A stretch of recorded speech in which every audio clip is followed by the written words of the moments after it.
dan ngajak anak kita untuk sholat. Kenapa?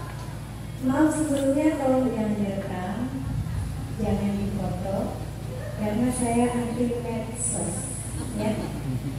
Didengerin aja, ya. Al ilmu fisudur, ya. Jadi sekarang untuk bapak-bapak yang mau tahu ginjalnya sehat, lihat kuku, ya. Lihat kuku, lihat dulu ibu jari, ya. Coba lihat ibu jari, ada garis putih di bawah melengkung seperti bulan sabit. Kalau cuma ada di jempol berarti ginjalnya sehat. Tapi coba lihat jari telunjuk, jari tengah, jari manis, lihat kukunya. Kalau ada bulan putih sabit melengkung artinya ginjal mulai rusak. Nah, satu lagi, yang mau tahu jantungnya sehat, lihat telapak tangan kiri jari tengah. Yang jari tengahnya lurus. Bu, sholat bukan cuma ibadah ritual, tetapi punya nilai yang luar biasa untuk kesehatan kita. Ya Bu, ya Bu, Ibu mau dengar apa manfaatnya sholat untuk kesehatan kita? Mau dengar? Kita panggil Ibu dokter, mau? Suruh bicara sebentar biar kita makin mantap sholatnya, insya. Ayo Bu dokter, naik ke bangku.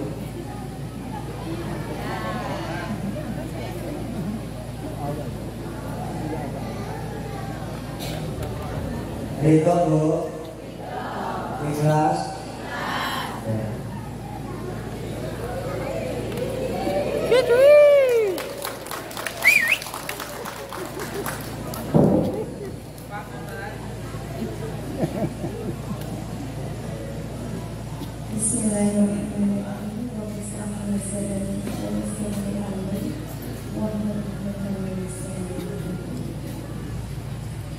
Assalamualaikum warahmatullahi wabarakatuh. Maaf sebelumnya, bukannya saya mau menggurui yang lebih alim, yang lebih sepuh.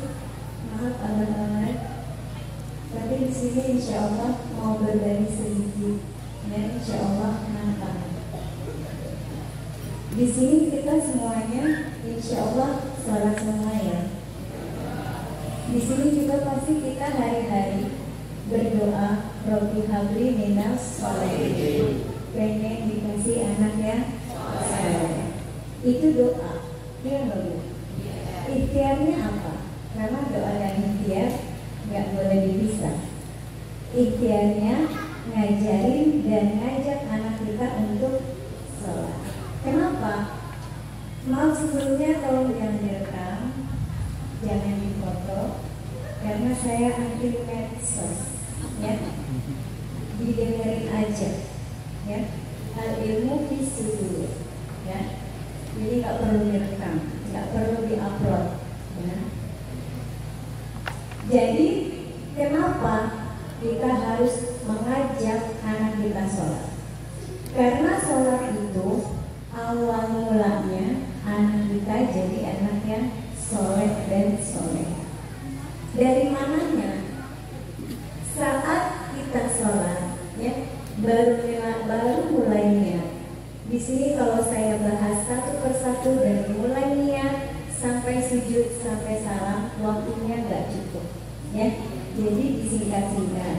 Kalau masih kurang, masih penasaran, undang lagi. Yang mau nanti konsul boleh minta nomor telepon. Setelah minta nomor telepon, minta nomor rekening. Ya, jadi bagaimana saya jelaskan di sini yang utamanya ada di ruku dan sujud. Ya, yang mau sehat, panjang umur, kuncinya ada di ruku dan sujud. Yang anaknya mau jadi anak sukses, soleh, soleha, sukses dunia sampai akhirat, kuncinya ada di ruku dan sujud. Makanya sholat itu dinikmati.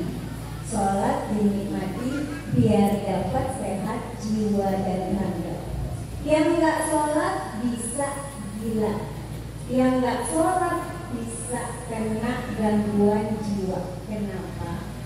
Karena otak kita butuh oksigen, butuh darah yang dipompa sampai otak. Kenapa bisa gila? Karena otaknya tidak dimasuki darah dan oksigen. Jadi awal mula anak nakal, gampang marah, susah dinasehati, susah menghafal, itu karena otaknya kering. Otaknya kering, pikirannya jadi rusak. Pikirannya rusak, akhlaknya jadi rusak. Makanya kalau sholat dinikmati. Ruku, kenapa ruku harus benar? Kenapa ruku harus dinikmati? Karena di punggung kita, ya, di pinggang kita itu ada hormon. Tubuh kita ini tercipta dan terdiri dari berbagai macam hormon, ya. Banyak, kalau saya jelasin nanti sampai subuh. Jadi kalau kita rukunya nggak benar, kalau kita rukunya tidak lurus, maka hormon kita itu nggak akan lancar. Apa yang terjadi kalau hormon nggak lancar? Jadi gampang marah, jadi gampang emosional, gampang tersinggung, gampang kesel, gampang sedih, gampang nangis, gampang curhat. Ibu-ibu yang gampang curhat berarti rukunya belum benar. Kenapa ruku juga harus benar? Nah, ini manfaatnya buat kita perempuan terutama, ya. Perempuan itu paling sering kena penyakit infeksi saluran kencing. Ya apa iya? Panas ya enggak? Pipisnya juga sakit, perutnya sakit. Itu katanya turun drop, padahal infeksi saluran kencing. Jadi kalau rukunya benar, itu bakteri yang ada di saluran kencing mati. Masya Allah.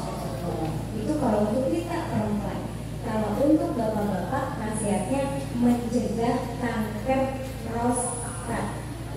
Masya Allah.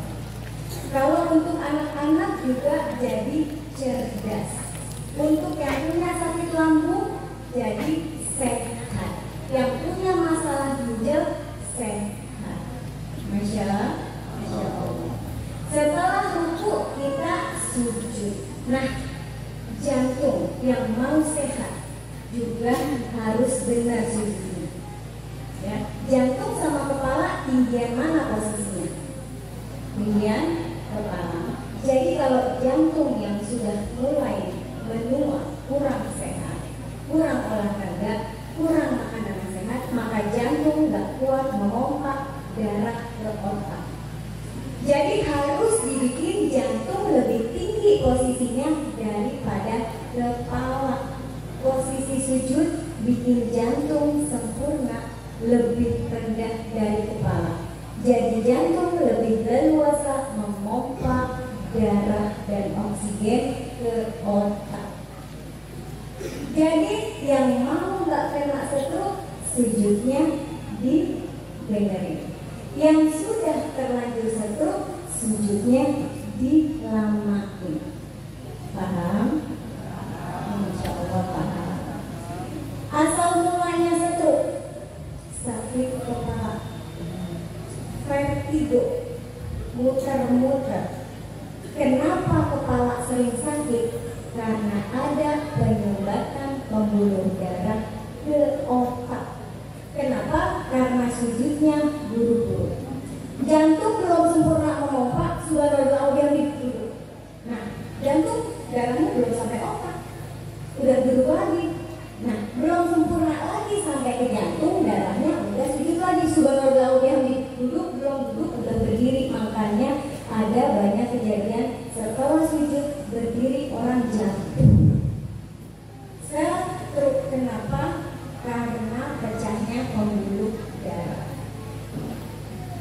Yang mau sehat jasmani dan rohani, panjang umurnya, sholatnya harus benar. Perbaiki sholatmu, Allah akan memperbaiki hidupmu. Mau tahu contoh yang sehat sholatnya itu benar? Lihat kiai yang sepuh-sepuh, sudah pasti sholatnya benar. Karena sholat yang benar dijamin panjang umur. Kenapa? Subhanallah. Jadi saat kita sholat, di situ banyak yang namanya keluar makharijul huruf, ya. Banyak yang keluar yang namanya tajwid. Salah satunya huruf hamas. Sudah paham pasti karena di sini santri ya. Huruf hamas itu jangan salah. Setiap kita mengeluarkan huruf hamas, makharijul hurufnya benar, itu mengeluarkan karbon dioksida, mengeluarkan racun.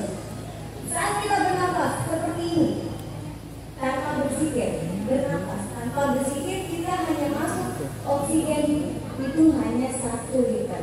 Tapi saat berzikir, saat benar huruf-hurufnya, subhana rabbiyal a'la wa bihamdi. Nah, berapa huruf hamas itu? Berapa racun yang sudah dikeluarkan dan berapa liter oksigen yang masuk? Saat kita subhana rabbiyal a'la wa bihamdi, lalu kita duduk, tarik nafas, pastinya masuk oksigen 5 liter. Masya Allah. Paham insya Allah ya manfaat sholatnya. Jadi sholatnya itu jangan buru-buru. Untuk mencapai sholatnya khusyuk harus tahu maknanya sholat. Nah, saat kita khusyuk dalam sholat, nggak perlu lagi obat-obatan pereda nyeri. Jadi kalau itu lagi nggak enak badan, jangan minum obat, ya. Kenapa? Karena saat kita sholat khusyuk, otak kita memproduksi hormon pereda nyeri alami. Masya Allah.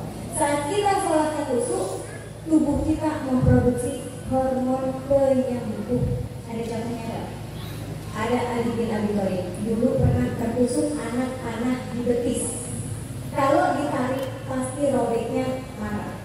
Jadi harus dibikin lebih kecil robekannya, didorong sampai ke depan, dipantahin, lalu ditarik. Pasti sakit karena dulu belum ada suntik pereda nyeri. Apa kata Ali bin Abi Thalib? Cabut anak panahku saat aku sedang sholat. Begitu sholat, sahabat cabut itu anak panah dan beliau tidak merasakan sakit. Setelah sholat beliau berkata, sesungguhnya sakitku sudah reda dan sesungguhnya sakitku sudah hilang. Itu bukti kalau tubuh kita memproduksi hormon penyembuh kalau kita sholatnya khusyuk. Sudah ya, insya Allah paham, oke? Nah, sekarang kita mau diagnosa telapak tangan 100% akurat seperti medical check-up. Ini bukan ilmu menerawang karena saya bukan SAG, sarjana alam goib. Ayo lihat yang mau tahu kesehatan badan dalamnya. Yang telapak tangannya putih, pucat, putih, pucat, artinya anemia, kurang darah. HB-nya juga rendah. Yang kedua, yang telapak tangannya merah, kecuali bentabok, karena pasti merah karena nabung-nabung. Ya. Yang telapak tangannya merah, artinya kolesterol. Nah. Yang telapak tangannya yang ketiga, coba lihat telapak tangannya. Yang telapak tangannya merah tapi banyak bercak putih, artinya banyak gas di perutnya, gampang tahap, gampang kering, masuk angin. Gak apa-apa masuk angin daripada masuk Kristen. Yang keempat, yang telapak tangannya licin, mengkilap seperti berminyak, licin, mengkilap, artinya asam urat. Nah, yang keempat. Nah, yang kelima, Yang mau tahu ginjalnya sehat, nah penting banget. Ladies first, perempuan dulu, karena perempuan beda dengan laki-laki. Lainkan dan harus kalkun perempuan dulu. Yang mau tahu ginjalnya sehat, lihat 3 jari. Jari telunjuk, jari tengah, jari manis, bagian kuku-kuku jari, bagian bawah. Lihat. Yang jarinya menggelembung, di sini menggelembung, gemuk, nggak ada hubungan dengan berat badannya, gemuk bagian bawahnya, artinya pembengkakan ginjal. Yang jarinya lurus, di sini banyak garis-garis keriput, artinya ginjalnya kurang air. Nah, hati-hati ya. Sekarang untuk bapak-bapak yang mau tahu ginjalnya sehat, lihat kuku ya, lihat kuku, lihat dulu ibu jari ya, coba lihat ibu jari, ada garis putih di bawah melengkung seperti bulan sabit. Kalau cuma ada di jempol berarti ginjalnya sehat. Tapi coba lihat jari telunjuk, jari tengah, jari manis, lihat kukunya. Kalau ada bulan putih sabit melengkung, artinya ginjal mulai rusak. Nah, satu lagi, yang mau tahu jantungnya sehat, lihat telapak tangan kiri, jari tengah. Yang jari tengahnya lurus, nggak bengkok ke kiri, ke kanan, ke belakang, ke depan, artinya jantungnya sehat. Yang jari tengahnya bengkok ke depan, ke belakang, ke kiri, ke samping, artinya jantungnya bermasalah. Ya, oke. Nah, bulan malam ya, sebelum saya tutup, saya kasih tips obat. Jangan jauh-jauh dari habatus sauda, karena ginjal kita butuh habatus sauda. Yang mau ginjalnya sehat, rutin minum habatus sauda. 1 kapsul untuk 10 kg berat badan. Jadi yang minum obat jangan melebihi dosis berat badan. 1 pil 1 kapsul untuk 10 kg berat badan. Kalau berat badannya 60 kg, berarti sehari minum 6 kapsul. Misal ada yang minum obat darah tinggi, berarti 1 sudah dikurangi. Ada yang minum obat gula, berarti sudah 20 kilo. Ada yang minum obat asam urat, berarti sudah 30 kilo. Ada yang minum obat darah tinggi, berarti 40 kilo. Yang duanya masukin habatus sauda. Paham? Subhanallah wa bihamdihi asyhadu an la ilaha illa anta astaghfiruka wa atubu ilaik. Bil hidayah wa taufiq. Wassalamualaikum warahmatullahi wabarakatuh. Waalaikumsalam warahmatullahi wabarakatuh. Alhamdulillah. Semoga manfaat dan mudah-mudahan Allah panjangkan umur kita dalam doa.